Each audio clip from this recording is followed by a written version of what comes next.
Kemudian untuk tenaga pendidik, nah ini yang akan ditekankan pada saat ini adalah tenaga pendidik dan kepala satuan pendidikan.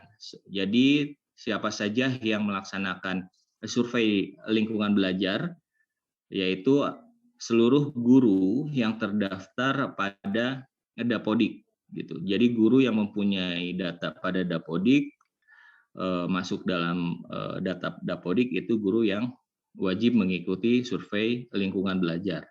Nah, rentang waktunya yaitu 2 sampai 4 hari selama periode pelaksanaan AN. Jadi 2 dan 4 hari itu adalah Senin, Selasa, Rabu, dan Kamis. Nah, kalaupun ternyata Bapak Ibu di sekolah, masing-masing sekolah itu melaksanakan di periode pertama, yaitu hari Senin dan Selasa, maka pelaksanaan survei lingkungan belajarnya pun mulai dari Senin dan Selasa. Jadi tidak boleh lewat dengan saat pelaksanaan asesmen siswa.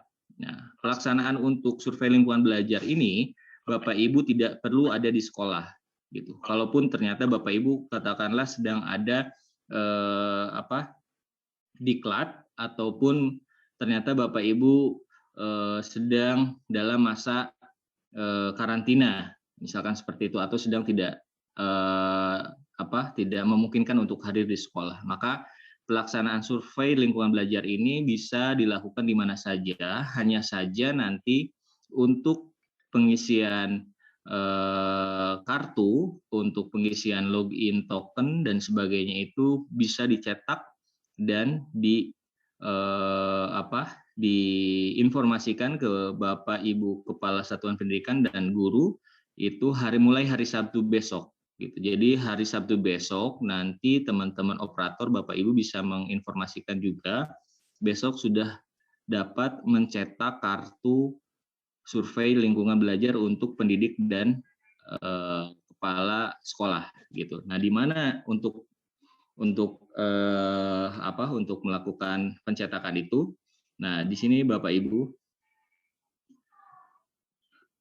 pencetakan kartu login tenaga pendidik dan kepala sekolah ada pada web dashboard slb.kemdikbud.go.id. Jadi nanti ketika masuk ke dashboard ini, Bapak Ibu bisa menginformasikan ke operator untuk login menggunakan akun SSO. Nah, token dapat token dapat keluar itu setelah operator login ke dashboard untuk cetak kartu yang akan dibuka hari Sabtu tanggal 18 besok. Ini adalah salah satu contoh kartu loginnya, di mana ada nama kepala sekolah, kemudian NPSN, kemudian token, ada NIK. Nah, untuk NIK ini yang pada tercetak kemarin tanggal 15 ini, di sini ada di paling bawah ada tanggal 15 tanggal cetaknya. Ini kemungkinan NIK ini akan di hidden, Pak, Bu. Jadi akan dihilangkan karena terkait dengan keamanan NIK-nya masing-masing. Jadi nanti Bapak Ibu tidak perlu melihat pada kartu login untuk NIK-nya akan dihilangkan. Kalau di sini kan masih ada. Nanti nama kepala sekolah, kemudian tempat tanggal lahir ini akan muncul gitu. Jadi untuk NIK nanti bisa melihat pada KTP pribadi masing-masing. Jadi tidak akan dimunculkan di sini ya. Walaupun ternyata ada beberapa di sekolah antara NIK yang terdaftar di Dapodik dengan NIK yang keluar sekarang itu ada berbeda. Nah, patokannya adalah NIK yang terdaftar di Dapodik saja dulu gitu. Karena ketika di Dapodik disinkronkan dengan di Sdukcapil, otomatis seharusnya sudah sama, tapi ada saja yang memang belum seperti itu. Sama halnya dengan Verval SP. Verval SP itu siswa yang NIK-nya invalid, katakanlah seperti itu. Tapi kalau mudah-mudahan tidak ada untuk tenaga pendidikan dan kepala sekolah. Nah, ini adalah contoh login. Nanti Bapak Ibu Kepala Sekolah dan guru dapat login pada laman survei lingkungan belajar.kemdikbud.go.id. Jadi kalau yang tadi dashboard itu untuk proktor mencetak kartu survei dan didistribusikan ke guru-guru dan kepala sekolah. Nah, ini Bapak Ibu nanti akan masuk ke website surveilingkunganbelajar.kemdikbud.go.id untuk melaksanakan tes survei lingkungannya di sini. Nah, ketika nanti sudah masuk, itu akan muncul NPSN, token, NIK, dan tempat tanggal lahir. Ini yang diisi. Nah, kalau untuk NIK nanti Bapak Ibu tinggal lihat di di KTP masing-masing. Jadi di kartu login tidak akan dimunculkan gitu. Mudah-mudahan sama dan bisa gitu. Kalaupun tidak, nanti Bapak Ibu bisa minta tolong teman-teman operator atau proktor yang mengurus Dapodik sehingga dapat melihat NIK yang terdaftar pada website atau pada Dapodik. Kemudian Bapak Ibu cukup mengisikan token yang tadi pada kartu login, kemudian login, dan ini Bapak Ibu pelaksanaannya itu bisa kapanpun gitu. Jadi tidak sesuai dengan pelaksanaan, misalkan peserta jam 8, Bapak Ibu ngikut jam 8 enggak. Bapak Ibu bisa setelah selesai pelaksanaan, pokoknya rentan waktunya adalah rentan waktu pelaksanaan asesmen berbarengan dengan siswa. Tapi jamnya Bapak Ibu silahkan senyaman mungkin. Karena kemarin melihat soal yang akan ditampilkan itu cukup banyak, jadi memang perlu Bapak Ibu waktu yang cukup untuk mengerjakan survei lingkungan belajar ini. Nah, survei lingkungan belajar ini kemarin diinformasikan sangat-sangat wajib karena terkait dengan nanti cerminan sekolah kita gitu.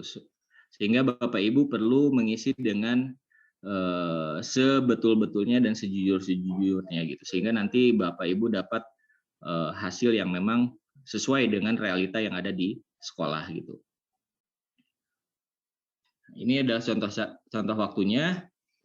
Kemudian rentan waktu Bapak Ibu pelaksanaannya itu mulai tanggal 20 minggu depan sampai 23 selama 4 hari, tergantung Bapak Ibu memilih gelombang berapa pelaksanaan ANBK-nya. Ada yang memilih gelombang 1 yaitu tanggal 20 dan 21, kemudian gelombang 2 22 dan 23 September gitu untuk pelaksanaannya. Monggo nanti Bapak Ibu menyesuaikan dengan kondisi pelaksanaannya, kemudian pengisiannya juga bisa disesuaikan, jangan sampai mengganggu yang lain gitu, dalam arti nanti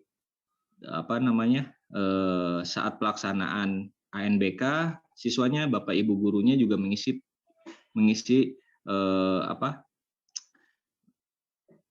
survei lingkungan belajar. Jadi agak bentrok nanti, kekhawatiran itu bisa menjadi setengah-setengah mengisinya gitu, tidak fokus. Nah, jadi Bapak Ibu bisa mencari waktu yang memang perlu mengisi di waktu senggang gitu. Mungkin setelah pelaksanaan itu akan membuat lebih fokus ya. Pelaksanaan gladi bersih sudah selesai. Pelaksanaan BK hanya tinggal menunggu waktu. Insya Allah mudah-mudahan besok jadwal sinkronisasi sudah mulai untuk yang semi online. Kemudian untuk yang online mudah-mudahan tidak ada terkendala kaitan dengan yang lagi booming error 404, karena memang posisi online ini sering diuji cobakan, dalam arti banyak brainstorming terkait dengan full online ini. Jadi ada beberapa kendala bukan dari satu hal sehingga menyebabkan 404, karena di informasi 404 itu banyak macamnya. Nah, ini Bapak Ibu informasi tambahan.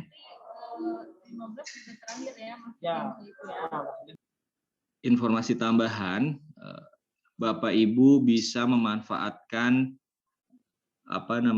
laman ini terkait dengan informasi soal yang akan diberikan oleh pusat untuk siswa. Jadi mudah-mudahan masih ada waktu untuk 45 siswa yang hadir. Nantinya yang akan diasesmenkan itu dapat mencoba soal-soal literasi dan numerisasi sesuai dengan jenjangnya. Nah, nanti di sini ada beberapa set soal yang terdiri dari 5 format butil soal, yaitu pilihan ganda kompleks, menjodohkan, isian singkat, dan uraian dengan satu stimulus masalah. Ini tidak jauh berbeda, jadi Bapak Ibu bisa memanfaatkan halaman ini terkait dengan nanti hal-hal apa saja atau soal-soal apa saja yang memungkinkan siswa untuk melihat soal-soal yang lebih lengkap, berbeda dengan simulasi dan gladi bersih. Kalau gladi bersih dan simulasi itu soalnya soal dummy, hanya soal yang memang bukan untuk standar asesmen gitu. Itu masih jauh di bawah. Nah, untuk itu ini adalah menu coba AKM ini adalah untuk uji coba soal khusus siswa terkait dengan literasi dan numerisasi yang bisa dikatakan setara dengan pelaksanaan nanti asesmen nasional, soal-soal asesmen nasional. Jadi Bapak Ibu bisa memanfaatkan ini. Mudah-mudahan masih ada waktu untuk menginformasikan ke teman-teman di siswa-siswanya, karena nanti setiap siswa menjawab di hasil akhir itu ada hasil scoringnya Bapak Ibu. Jadi Bapak Ibu bisa melihat siswa ini kurang dalam segi apa, gitu. Baik secara literasi membacanya kah atau numerisasinya.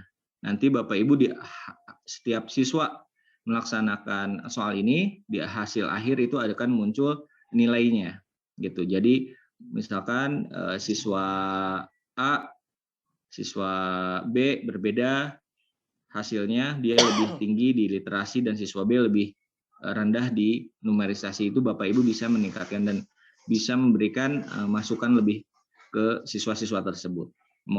Kiranya Bapak Ibu dapat mencoba untuk menu coba AKM ini. Jadi soal-soal dan pemanfaatan dari hasil dari soal ini Bapak Ibu bisa kembangkan kembali. Mungkin itu Bapak Ibu yang bisa saya sampaikan terkait dengan survei lingkungan belajar, karena lebih menekankan proses pelaksanaan pada pendidik dan kepala satuan pendidikan. Jadi Bapak Ibu nanti mengisinya tuh harus seperti apa, karena ini yang belum terinformasikan. Sejauh ini mungkin Bapak Ibu kepala sekolah hanya melihat pelaksanaan di siswa terkait pelaksanaan asesmen nanti, ngisi token itu seperti ini, pelaksanaan sinkronisasi seperti ini. Nah, kalau ini tidak ada proses itu, hanya cukup mengakses survei lingkungan belajar.kemdikbud.id, kemudian nanti Bapak Ibu mengisikan NPSN, token NIK, dan tempat tanggal lahir, gitu, sehingga Bapak Ibu bisa langsung mengisi survei lingkungan belajar. Mungkin itu Bapak Ibu, kurang lebihnya mohon maaf. Terima kasih. Saya kembalikan ke moderator. Assalamualaikum warahmatullahi wabarakatuh.